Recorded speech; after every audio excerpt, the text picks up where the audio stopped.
अस्सलाम वालेकुम दोस्तों, मैं हूं आसिफ अली खान। पेरेंटिंग सीरीज में एक बार फिर आप सबको खुशामदीद। आज आपकी तरफ से जो सवाल आया हुआ है वो ये कि बच्चों को प्रॉब्लम सॉल्विंग स्किल्स कैसे सिखाई। बच्चों में ये एक बहुत बड़ी स्किल है। मैनेजमेंट में जो लोग मैनेजमेंट पढ़ रहे होते हैं वहाँ तो इसको बहुत फोकस करके पढ़ाया जाता है कि प्रॉब्लम सॉल्विंग स्किल्स आनी चाहिए।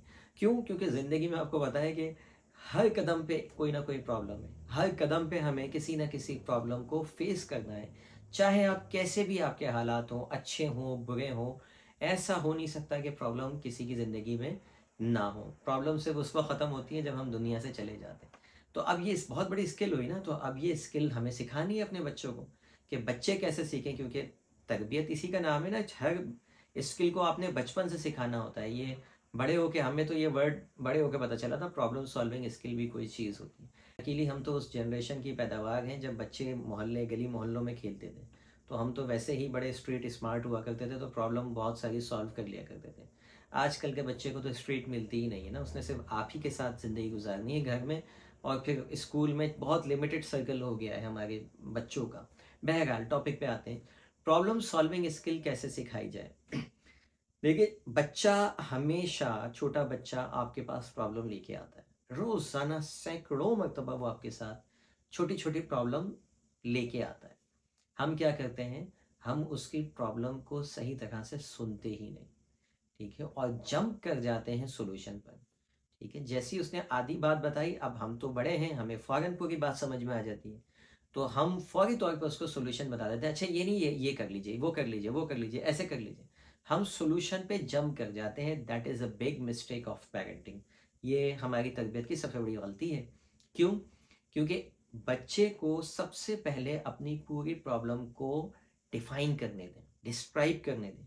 इस तरह उसको बोलने का हुनर आएगा, अपना मसला दुनिया के सामने रखने का हुनर आएगा। ये जो हमारी खासतौर पे इंडिया पाकिस्तान की कौम है ना, सोए पड़े में हम अपने मसाइल बयान ही नहीं करते। लाइट नहीं आ गई, नहीं आ गई तो नहीं आ गई। महंगाई बढ़ रही है, बढ़ रही तो बढ़ रही है। कोई एहतजाज नहीं करेंगे, कोई कुछ नहीं। ठीक है, बोलना ही नहीं है, प्रॉब्लम को हमने सॉल्व ही नहीं करना। जो हमारे साथ हो रहा है होने दें। बहरहाल ये अगेन एक अलग टॉपिक है। तो बच्चे को मुकम्मल तौर पर अपने मसले का इजहार आपके सामने करने दें। उसके बाद भी सॉल्यूशन पे जंप नहीं करना है। उसके बाद जब मसला बता दे बच्चा, तो अब आपने पूछना है कि अच्छा आपके नज़दीक इसका सॉल्यूशन क्या है। That is very important point. यहाँ से उसको प्रॉब्लम सॉल्विंग स्किल पैदा होगी। अदरवाइज क्या होता है, आपने प्रॉब्लम सुन ली, बहुत अच्छे से सुन लिया, आप बहुत अच्छे पेरेंट्स हैं, उसके बाद आपने बहुत अच्छा सा सॉल्यूशन बता दिया, आपको लगा मैंने बहुत अच्छी तरबियत की है। उसको पपेट बना दिया आपने। पपेट होता है ना, रोबोट, जो बोला वो कर लिया। पपेट नहीं बनाना।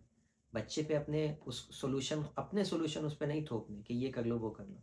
सबसे पहले उससे बोलना है कि बेटा आपके नज़दीक इसका क्या सॉल्यूशन है। अच्छा ये लड़ाई हो गई आपकी अपने दोस्त से, उसने आपको मारा, उसने आपको डांटा, उसने आपको टॉय नहीं दिया अपना। Okay, what is the solution, आपको क्या करना चाहिए।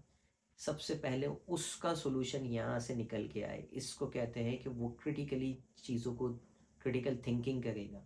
ठीक है, सोचेगा कि मुझे क्या करना चाहिए।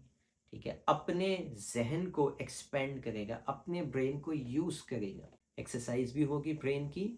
ठीक है, और जो कुछ उसके जहन में आएगा अगेन वो आपको क्या कर रहा है, बता रहा है। बहुत बड़ा हुनर है ये कि जो आपकी यहाँ है वो आपकी ज़बान पे आ जाए, उसको आप एक्सप्लेन कर दें। ये बहुत बड़ा हुनर है जो आप इतनी छोटी सी एक्सरसाइज में सिखा रहे हैं उसको। वो बताएगा मम्मा मुझे भी मारना चाहिए, मम्मा मैं भी अपना टॉय नहीं दूंगा उसको। वट एवर, लेट हिम, कि जो भी उसके दिल में है वो आ जाए बाहर। लेट गो करने दें उसको। जब वो बता दे उसके बाद फिर आप अपना सोल्यूशन दें उसको। फिर आप आर्ग्यूमेंट भी कर सकते हैं, लेकिन बेटा अगर आप ये करेंगे तो ये हो जाएगा, नहीं तो आप बताएं कि अच्छा ऐसा नहीं कीजिए, ये वाला कीजिए। या उससे पहले ये पूछ लें कि अच्छा ये बताओ कि अगर हम ये करें तो ज़्यादा बेहतर नहीं होगा। अब क्या है कि आपने उसने जो सोल्यूशन दिया था उसको भी रिजेक्ट नहीं किया, बल्कि आपने इनडायरेक्टली ये कहा कि ये भी अच्छा है, लेकिन इससे अच्छा ये नहीं होगा। ठीक है, तो इस तरह से जब आप बच्चों को सॉल्विंग स्किल सिखाएंगे, प्रॉब्लम सॉल्विंग स्किल, तो आप यकीन जानिए कुछ अरसे तक जब आप ये करके देखिए, और उसके बाद देखिए बच्चा खुद अपने मसले सॉल्व करना शुरू कर देगा। इन केस उसकी प्रॉब्लम सॉल्व नहीं भी होती है, यकीन जानिए जब आप इस ड्रिल से, इस एक्सरसाइज से गुजरेंगे ना, आपका और उसका रिश्ता बड़ा मजबूत होता चला जाएगा। आप खुद सोचिए ना, किसी के साथ आप जाएं किसी के पास अपना मसला लेके, और वो तहम्मुल के साथ आपका मसला सुने, आधी तो अंडरस्टैंडिंग में ही बिल्ड हो जाएगी आपकी। उसके बाद फिर वो आपसे सोल्यूशन भी पूछे, फिर अपना सोल्यूशन भी दे। आप सोचे कितनी उससे अच्छी रिलेशनशिप आपकी बिल्ड होगी। ऑन द अदर हैंड आप दूसरे बंदे के पास जाएं, वो आपका मसला ही ना सुने, आधी बात सुने और इधर उधर दूसरा टॉपिक ही अपने अपने एक्सपर्ट ओपिनियन देना शुरू कर दें। अब आप खुद अंदाज़ा लगा लें कि कौन से बंदे से आपकी ज़्यादा अच्छी रेपो बिल्ड होगी, ट्रस्ट बिल्ड होगा, और आपको नेक्स्ट टाइम किसके पास आप जाएंगे। तो जब आप इस अंदाज में अपने बच्चों की तरबियत करेंगे तो एक बेहतरीन उनके अंदर ये स्किल पैदा होगी। साथ साथ इसके अदर बेनिफिट्स आपको मिलेंगे, बच्चे के अंदर कॉन्फिडेंस लेवल बढ़ेगा, आपके साथ रेपो बढ़ेगी, आप पे ट्रस्ट बढ़ेगा। बहुत अच्छा एक आपका और उसका रिश्ता जो है बनता चला जाएगा। अगर ये वीडियो आपको पसंद आई है तो आप इसको काइंडली दूसरे वालिदैन से लाजमी शेयर कीजिए। कोई सवाल हो तो कमेंट बॉक्स में लाजमी पूछिए, हम उस पर वीडियो बनाने की कोशिश करेंगे। Thank you for watching. अल्लाह हाफिज़।